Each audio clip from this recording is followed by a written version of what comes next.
I'm pregnant. I was suddenly told by a colleague who claimed to be my best friend. Her partner turned out to be my fiancé. Feeling unable to work and bothered by the nuisance woman who stole my fiancé, I became uncomfortable at the company and resigned. I never dreamed that a major turnaround in life would await me afterward. My name is Nancy, 28 years old. I work in the editorial department of a certain publishing company's comic division. Though it may sound boastful, I'm quite capable. I have 3 comic artists under my charge. One is a hitmaker for the magazine's flagship series, another is a veteran with passionate fans, and the third is a talented newcomer who seems poised to carry the future of the magazine. They all trust me to handle their manuscripts. The work of an editor primarily involves assisting the comic artists under their charge and ensuring that the manuscripts are completed by the deadline. This includes gathering materials, delivering them to the workplace, and sometimes even brainstorming ideas together with the artists. I believe that comic artists create worlds with their own skills and provide readers with dreams and hopes. In fact, I used to draw comic during my student days. Although I once dreamed of becoming a comic artist myself, I realized I lacked the talent for it.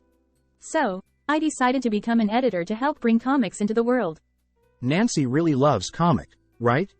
My colleague and boyfriend, Jason, remarks.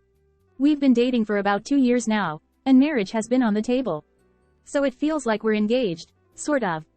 The job isn't just about sitting at the desk from 9 to 5, and since I often rush to assist the comic artists even outside of work hours, it's challenging to sync up schedules like a regular office worker. Dating someone in the same editing field like Jason makes it easier, though it's a shame we can't find much time for dates. Nancy is so lucky with her assignments, remarked Amy, another colleague who started at the same time as me. She used to work on the editorial team for a girls' comic magazine at the same publishing company but had to switch departments because she clashed with a senior female manga artist she was in charge of. While it's true that manga artists can be difficult or eccentric, I believe the issue lies more with Amy herself. She tends to be lax with time, makes a lot of excuses, and has a habit of blaming others. Despite that, she has a cute appearance and seems reserved and shy at first glance, so she was assigned to the same department as me for reasons that might be frowned upon nowadays. Instead of being in charge of female comic artists for girls' comic magazines, it might be better for her to be in charge of male comic artists for boys' comic magazines. I might have luck, but I'm also putting in effort. I want to see good comic from our artists. Does Amy even bother to learn the food preferences and hobbies of your assigned comic artists? Well, I bring up trendy sweets and stuff. Not just trendy topics. You need to bring items that match their preferences. Some people don't like sweets. I've waited for a long time to buy it, but then he said, I've mentioned before that I'm not a fan of sweets, haven't I? Oh, I remember when you brought that cake last time. You must have brought it because you wanted to eat it. You prioritized yourself over the comic artist you're in charge of? Well, it's not a big deal, is it? I just wanted to treat myself a bit. It's not good at all. Buying treats for myself under the pretense of bringing them as gifts. And to make matters worse, she used it as an excuse to wait in line during working hours. Come on, not everyone is as passionate about their work as Nancy. I got a bit down too when they said, I wish I had a cute girl like Amy as my editor. Jason. I didn't like the lack of seriousness both of them showed towards their work. Still, as we were the only 3 from the same intake who could speak our minds freely, we often went out for drinks together. Amy claims to have a daddy complex, and her current boyfriend is nearly 20 years older than her. Since my dad passed away when I was young, I'm drawn to older men. They're kind and stable, unlike guys my age. Hey, saying that in front of a couple like us, who are the same age. Amy knows that Jason and I are dating. To me, dating someone 20 years older is unimaginable. When I'm 50, they'll be 70. That's not a boyfriend, that's a grandpa. We exchanged light banter like this, somehow reassured that Amy wouldn't become a rival in love. One day, while waiting for a date with Jason, I received a call from Amy, saying she wasn't feeling well and asked if I could pick up the manuscripts instead. I could have refused, but the comic artist Amy was in charge of happened to be someone I've been a personal fan of since their debut. His name is Michael, a man in his mid-30s with talent but hasn't quite had a hit yet. I cancelled my date with Jason and headed to pick up the manuscripts. Oh? You're Nancy, right? What happened to the usual person? Even though I had never been in charge of him before, I was happy he remembered my name. Amy isn't feeling well, so I came to pick up the manuscripts instead. She's often not feeling well. But is she really that fragile? Is she okay? I've never heard about Amy having health issues. It seems she sometimes uses being unwell as an excuse and gets turned down for favors. I heard stories about messed up arrangements for signings, bringing fan letters from 6 months ago, and even bringing apple pie despite he having an apple allergy. It was frustrating to hear. The other day, I asked for some photos of ruins with a fantasy-like atmosphere, and she sent me blurry pictures she found on the internet via email. If that's all she's capable of, then I wouldn't bother asking for favors. He sighed. I promised to apologize profusely on Amy's behalf and give her a stern warning. Maybe I'm being treated coldly because my comic isn't popular enough. He said something so sad, so I confessed. I've been a fan of yours since your debut. I even buy your books and display them on my bookshelf. He was delighted, and Michael said, Really? Then I'll draw your favorite character for you. He carefully drew my favorite character in my planner. I was so happy that I forgot my anger towards Amy. But come on, the artist is so old-fashioned. He even asks for physical materials and prefers handwritten fan letters. Sending fan letters in envelopes is weirder, you know? When I gave Amy a stern warning, she not only refused to reflect on her actions but also insisted that she did nothing wrong. There are still many traditional artists out there, and there are plenty of fans who write heartfelt handwritten fan letters. Just because you find it bothersome doesn't mean you should slack off on your job. Geez, Nancy, you're scary. You see, our job is to assist the comic artists in creating good work. It's not just about interfering with allergies or being a nuisance, it's about being harmful. But I didn't know. It's not my fault. That's a lie. Michael said he had communicated properly. Just then, Jason arrived and interrupted the conversation. What's going on? Seems tense. Ah, Jason. Nancy keeps saying mean things to me. She said, making gestures of crying without shedding a tear and pleading with Jason in a sweet voice. Amy, did you mess up again? It's not about messing up or making a mistake. I'm talking about your attitude towards work. We don't need an editor who causes trouble for the comic artists. Hey, that's going too far. Don't blame others based on your own standards. I never thought my fiancé would take Amy's side. Looking back, I think our relationship was already falling apart at that moment. We had different perspectives on work and different priorities. I should have ended things with Jason then and there, but I still had lingering feelings or thought it was fixable, so I couldn't bring myself to cut ties with him. After that, Amy was removed from being Michael's editor. It was because Michael had spoken to the editor-in-chief about changing editors, but because he didn't want to cause trouble, he didn't tell Amy the truth. Amy assumed I had snitched on her to the editor-in-chief. How could you? Snitching to the editor-in-chief. Huh? I just gave you a warning. I didn't snitch. Then why am I being removed as the editor? The fact that you replaced me is proof enough. That's right. Michael told the editor-in-chief. If possible, I'd like Ms. Nancy to be my editor. This news made me incredibly happy, but it only fueled Amy's misconception that she was removed because of me.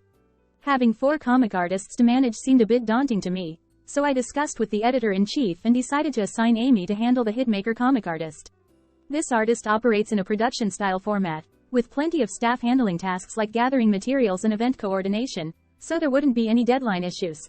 In reality, the editor's responsibilities would be limited to picking up manuscripts and bringing treats, so I thought there wouldn't be any trouble even if Amy took over. Amy seemed pleased with this arrangement. It might actually be lucky. Michael isn't that well known, and a lot of people don't even recognize his name. But from now on, everyone will know him once you mention his name, right? She was in high spirits, and it seemed like her anger towards me had disappeared, but it actually irritated me quite a bit. I'm sorry if my request to the editor-in-chief caused trouble with your colleague. Michael said this to me when he first came to the workplace after I became his editor. I didn't know how the news had spread, but such conversations tend to circulate quickly. No, I'm happy to be your editor. I'll do my best to make up for any trouble Amy caused. Just let me know if you need anything. When I said that, Michael replied, Thank you. I hate to ask so soon, but could you find an assistant for me? I asked Amy a while ago, but I thought there should be a limit to not doing any work. I arranged for staff who could draw illustrations that matched Michael's style and wouldn't disturb the workplace atmosphere too much. Since Michael was single and meals during work were mostly delivery, I arranged for someone to cook meals, and when I was present, I even treated everyone to homemade dishes. Since there wasn't a manager-like figure, I took on as many of the daily administrative tasks as possible. This is amazing.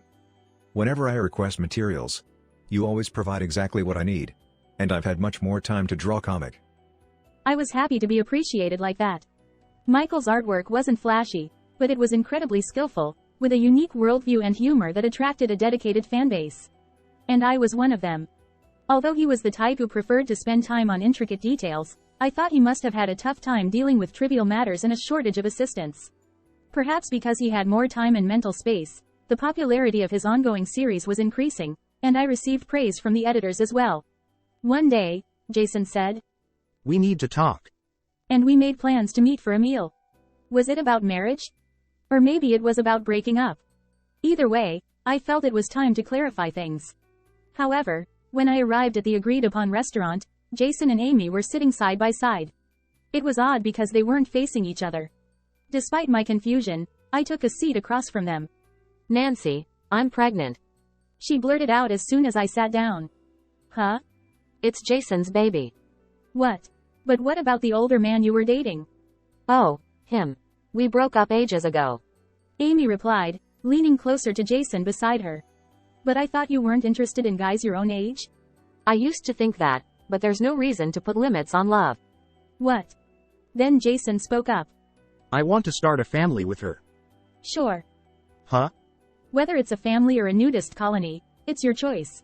If that's all you had to say, I'll be leaving now, I said, getting up from my seat. Wait.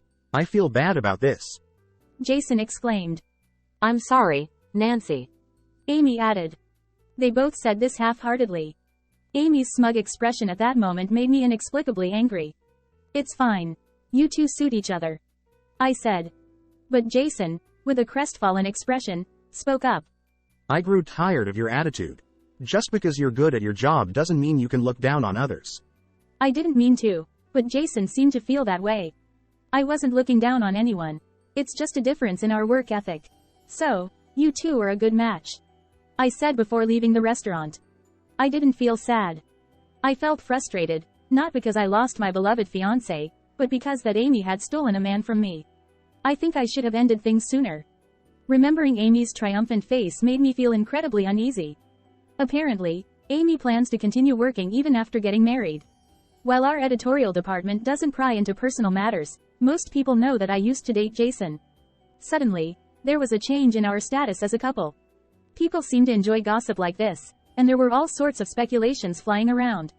I became known as the woman whose fiancé was stolen by a coworker. I don't remember becoming friends with Amy, but she's probably spreading rumors about me left and right. I knew he was my best friend's boyfriend, but I couldn't help falling in love with him. She cried, seemingly playing the role of the tragic heroine. No, it wasn't just Amy. Jason also seemed to say something like, Nancy's attitude toward Amy was terrible. Seeing that made me drift away, and I felt like I had to protect Amy. Apparently, I'm the unbearable, nasty woman who harassed my former best friend Amy at work, stole the comic artist she was in charge of, and got dumped by my fiancé. Well, considering they know my usual work ethic, I doubt anyone believed all of it. Still, I felt uncomfortable. And I had to face those two every day. Nancy, I'll give you the wedding invitation. You'll attend as a colleague, won't you? When Amy handed me the invitation, I made up my mind to quit. I won't be attending as a colleague anymore, I said, handing in my resignation letter prepared by the chief editor. The chief editor tried to persuade me and asked to talk in a separate room. I love this job, and I love the comic artists I'm in charge of. But continuing to work here like this is tough for me, I said to the chief editor. The chief editor then told me, To be honest, it's more painful to lose you alone than both of them. Can you reconsider? It's obvious that those two aren't highly regarded. I appreciate your kind words, but I think it'll take some time to rest my mind and body. I declined. I informed the comic artists I was in charge of about my resignation with some treats. They were all disappointed, and one of the artists even said they would like to work together again after their current series ended if I decided to move to another publishing company. Michael thought he was the reason I decided to quit and apologized so much that I felt sorry for him. I was also very happy to work with you, Michael, so I'm really disappointed. I sincerely felt that way. We were doing so well and gaining popularity, so I wanted to help even more. Then Michael said this. If you don't have plans for your future work, would you mind if I asked you to be my manager? Huh? Since you've been in charge, my work has been so much easier. And I've gotten used to it. So I think I can't do without you, Nancy. I'll pay you the same amount as you're getting now. Oh. But if it's too much, I might not be able to afford it. He was stumbling, but it was a heartfelt invitation. And he was originally one of my favorite comic artists. I'd love to. If you're okay with me, please let me help. And so I became Michael's manager. Michael found out that my salary was much lower than he had expected, but it wasn't a problem. Despite his usual absent-minded demeanor, Michael never compromises when it comes to his manga. Working together, I could see his passion for comic and his love for his own work, which made me admire him even more. Taking over my position as the editor was a male colleague who had mentored me when I was a newcomer. I never expected Nancy to become a manager. Michael seems to be doing better and better lately, so it makes sense. Keep up the good work. I won't say anything extra, but I'm sure the editorial team will recognize your presence here eventually. I understood that it's already a small industry, and it didn't bother me. All I wanted to do was create good work with Michael. One day, Michael approached me with excitement. Hey, Nancy. Lately, the popularity of the female characters has been rising. It's thanks to you. You gave me various advice. Michael's comic featured incredibly cool male characters, but I felt the female characters lacked depth. I have no clue about women's psychology, so I'm grateful. This cutesy character. I think she's such an unpleasant girl. But drawing her is fun. And surprisingly, she's popular. That's true. In comic, a cunning attitude might ironically be refreshing. But in real life, having someone like that around is awful. She's actually modeled after Amy, the previous editor. Oh. I see. She's the one. When I mentioned that, Michael burst out laughing like a child. Isn't this girl modeled after you, Nancy? No, that's not it. I'm not that cool, and rather the ideal woman. Is it? I've always thought this character resembled you and found it wonderful. That's why I put so much effort into drawing her. Huh? I was happy to think that he saw me that way, and I couldn't help but feel excited, wondering what the difference was between that and a confession. Does that mean you think I'm wonderful? Eh? Did I say that? Oh, I did. Sorry. Is that weird? He looked apologetic and a bit downcast, which I found cute. Oh, not at all. I love your comic, but I also admire your attitude towards work. I respect and like everything about you. Despite Michael's bear-like appearance, he seemed far more wonderful to me than Jason ever did. The sales of the comic book were excellent, and an anime adaptation was decided. It was featured more in the media, and there were more interviews. As a manager, it was a happy uproar. I had completely forgotten about Jason and Amy, but I had to visit the editorial department for some business. Come to think of it, did they get married? Thinking that, when I arrived at the editorial department, there was Amy, her belly noticeably bigger. Oh, long time no see. I greeted her cheerfully, but she just glanced at me and quickly left. After handing over some legal documents to the chief editor and being invited for tea, we moved to the cafe area. Man. It's been tough since you left. The chief editor sighed. The hitmaker comic artist Amy was in charge of got angry. What?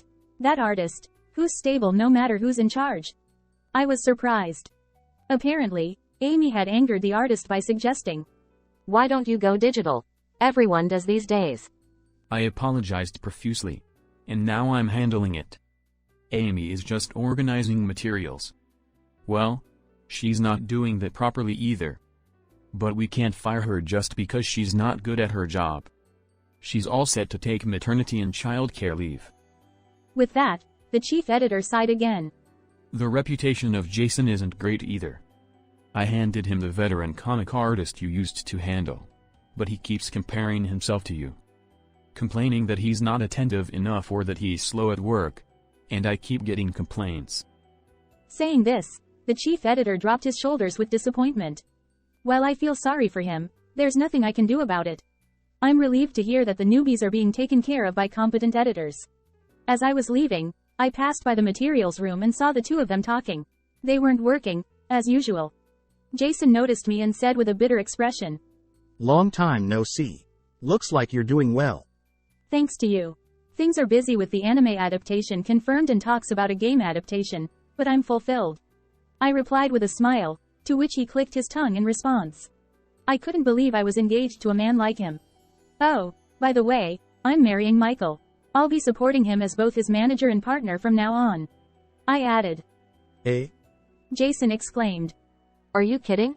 That artist has been making a ton of money lately. Amy reacted incredulously. I was surprised she responded to that. Neither of them congratulated me. To top it off, Amy said.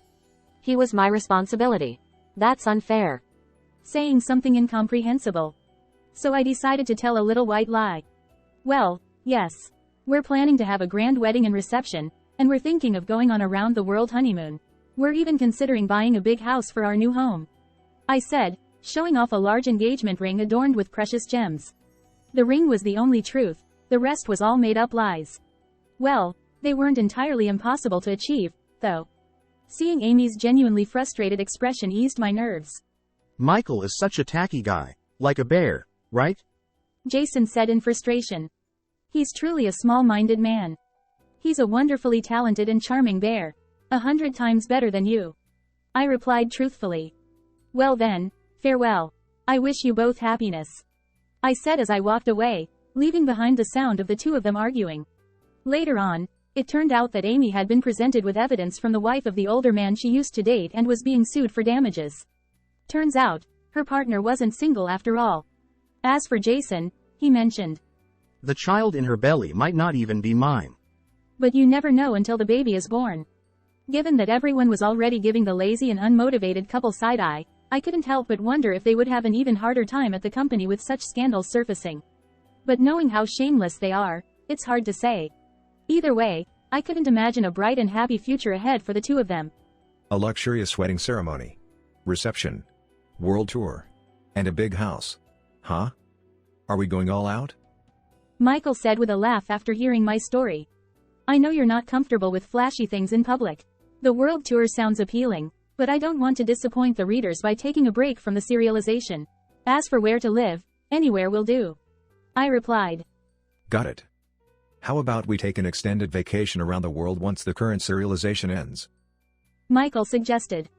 That sounds like a plan. Let's take lots of photos for reference. I said. You really are like a mirror for editors. But from now on, it's okay for you to be a bit more selfish as my wife? Okay? Michael said. It's amazing how my partner says such things. Just creating a world together in a co-MC makes me happy enough, but I feel like I'll be even happier if I go beyond that. It feels like a miracle.